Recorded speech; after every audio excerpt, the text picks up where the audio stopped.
चीजों को देख के उसकी तुम्हें ड्राइंग बनाती है, उसको कहते हैं, ये छोटा सा फॉर्म है, तो ये बी आर्क वालों के काम आती है, आर्किटेक्चर वालों या अलग फील्ड में भी काम आती है। ठीक है, मैंने दबाया, मैंने यहाँ पे गैप क्यों दिखाया, समझ रहे हो, मैंने यहाँ पे गैप दिखाया है, ये गैप क्यों दिखाया है,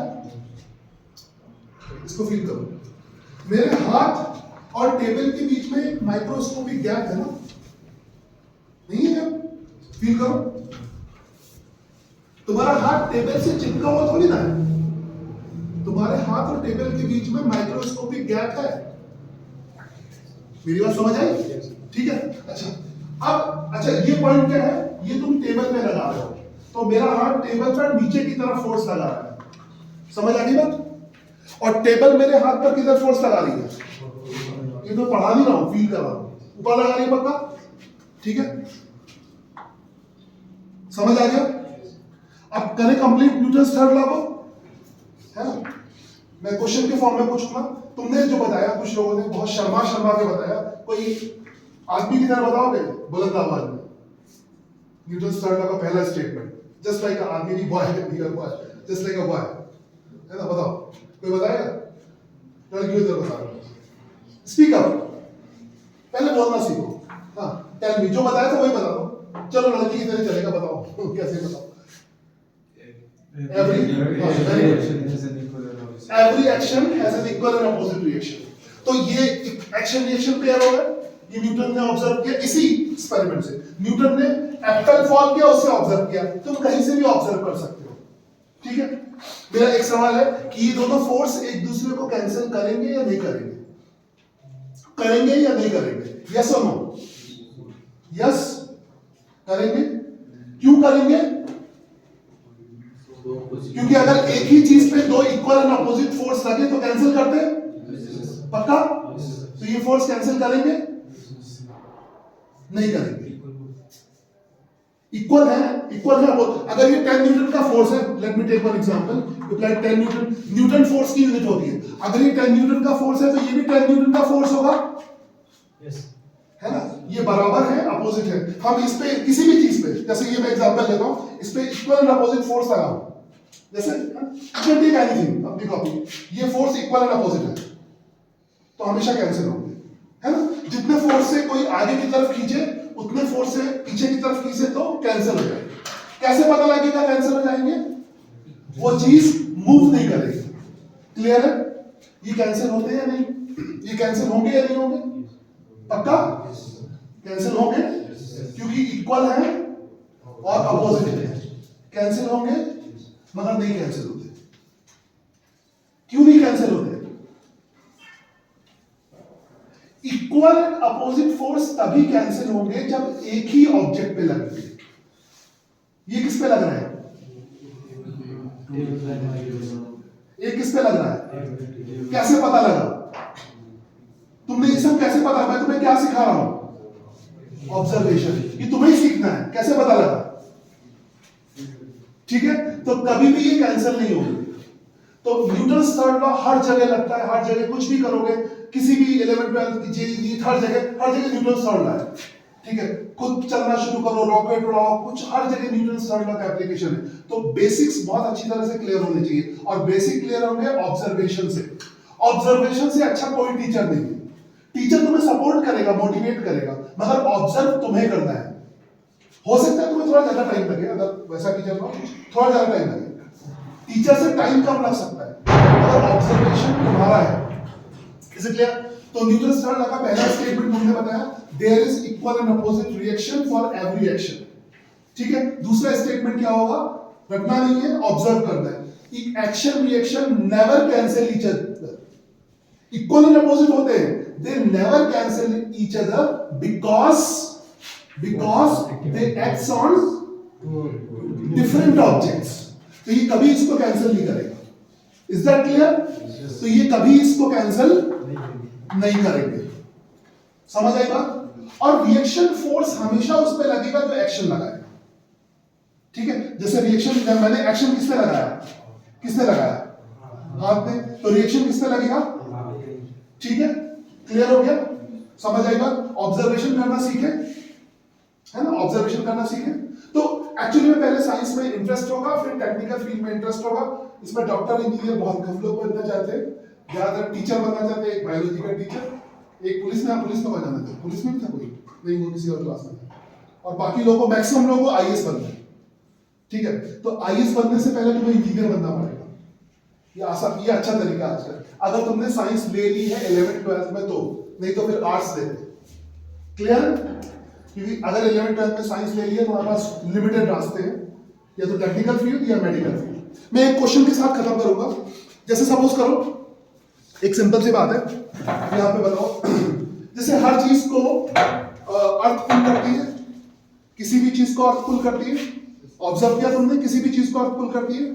जैसे इस डस्टर को अर्थ पुल कर रही है, श्योर, क्योंकि मैं इसको रिलीज कर दूंगा, नीचे चली जाएगी।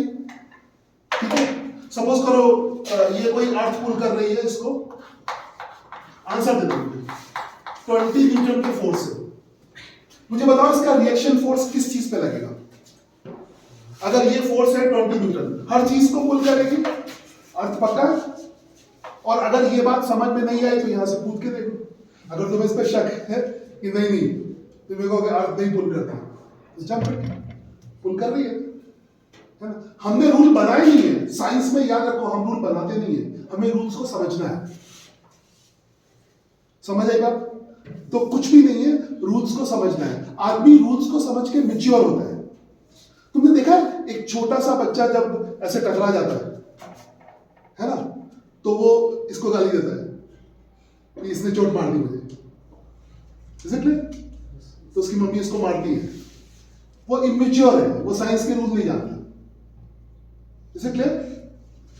बट तुम अगर साइंस को समझोगे, science is ultimate thing, science सिर्फ पढ़ाई नहीं है। तुम समझोगे अगर मैं इसको चोट मारूंगा तो ये मुझे मारेगी। तुम्हें पता है ना न्यूटन थर्ड लॉ, तुम उसको गाली नहीं दे सकते। इसने तुम्हें इसलिए मारा कि तुमने इसे मारा। Is that clear? यही तो कर्म का सिद्धांत है।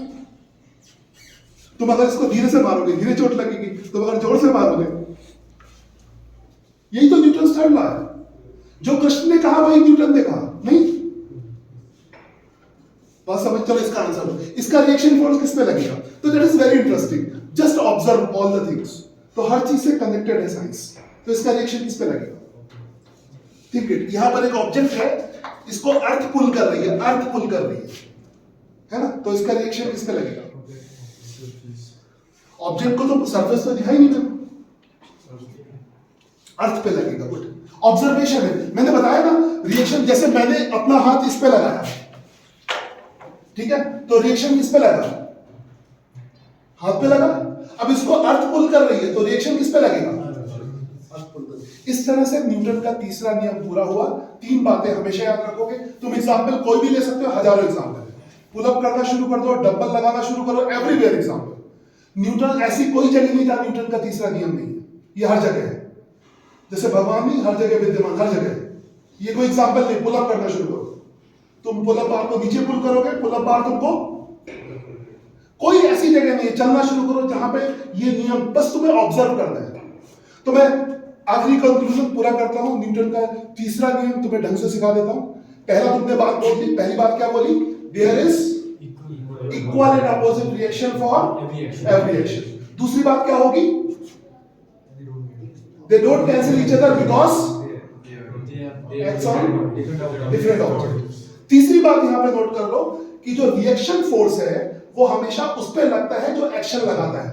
यहां पर एक्शन किसने लगाया? हालांकि अर्थ में मैंने बनाई नहीं, यहां पर मैंने बनाई नहीं, इसका मतलब होगी नहीं ऐसा नहीं है, मैं बना नहीं पा रहा ना, इतनी बड़ी सी है, यहां पे प्लेन लगती है, तो यहां पे अर्थ है ना, ये उसका पिक्चर है, रियल चीज नहीं है। Is it clear?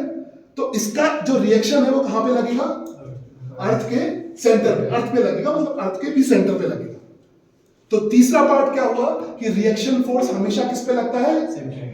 Force applying object पे, है ना। जो फोर्स अप्लाई कर रहा है, अगर अर्थ अप्लाई कर रही है तो रिएक्शन किस पे लगेगा?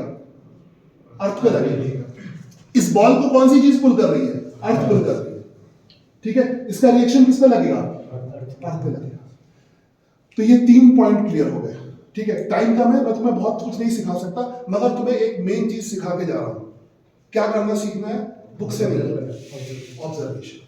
ऑब्जर्व करोगे, ऑब्जर्वेशन से बड़ा टीचर फिजिक्स में नहीं है। तुम ऑब्जर्व करना सीखो। Is it clear? तुम्हारी बुक्स में भी ऑब्जर्व करना सिखाया, मगर छोटी क्लासेस की बुक में, है ना? ठीक है, अभी तो मैथमेटिकल साइंस होगी, उसमें मैथमेटिक्स लगानी, मगर ऑब्जर्व करना सीखो। Is it clear? तुमने छोटी क्लासेस में पढ़ा होगा कि बहुत सारी एक्टिविटीज होगी जिसमें तुम ऑब्जर्व करते हो। एक्टिविटी करोगे तो ऑब्जर्वेशन करोगे, ऑब्जर्वेशन करने के लिए एक्टिविटीज करनी होगी। Is that clear? तो जो भी लिखा है बुक में उसको प्रैक्टिकली ऑब्जर्व करने की कोशिश करो। और ऐसे ही बुक में एग्जांपल दिए, कोई पार्टिकल थ्रो कर दिया, कोई स्ट्रिंग को इधर से कनेक्ट कर दिया, तो उसको प्रैक्टिकली ऑब्जर्व करो, वो चीज होती है या नहीं होती। ठीक है, और जेईई नीट में भी ऐसे ही प्रैक्टिकल ऑब्जर्वेशन के ऊपर क्वेश्चंस आते हैं। ठीक है, फिर तुम्हारा साइंस में इंटरेस्ट आएगा तो टेक्निकल फील्ड में जाना आसान हो। मेरी बात समझ आई? तो क्या सीखे मेरे से? है ना, ऑब्जर्वेशन इज द बेस्ट। ठीक है, समझ आएगा। बाकी अपने आप को मेडिकल इंजीनियरिंग के लिए मोटिवेट करो थोड़ा सा। बाकी मैक्सिमम को तो आईएएस बनना है ना? तो देखते हैं। क्लियर? समझ आएगा तो फिजिक्स इजी हो जाएगी। और अगर मेडिकल में कितने इंटरेस्टेड थे आप बताओ, कितने इंटरेस्टेड थे? एक बार अब तो बहुत ज्यादा हो गए, पहले लंबा रहते। ओके, तो मेडिकल में फिजिक्स ही वीक होता है। फिजिक्स को बुक से नहीं पढ़ते, ऑब्जर्वेशन से। तो ऑब्जर्वेशन करोगे वो स्ट्रॉन्ग हो जाएगा, तो मेडिकल में जाना बहुत आसान होगा। क्लियर? तो ये चीज आ जाएगी, तो फिर न्यूमेरिकल्स तुमसे बहुत इजी होगी। ठीक है, तो मैंने पहली चीज क्लियर कर दी तुम्हें। और किसी भी प्रॉब्लम्स के लिए बाकी तुम कुछ पूछना तो पूछ सकते हो मेरे से। समझ आ गया ना बेसिक थिंग? तो इस तरह से अपने आप को सॉल्व करो। Very nice. ठीक है।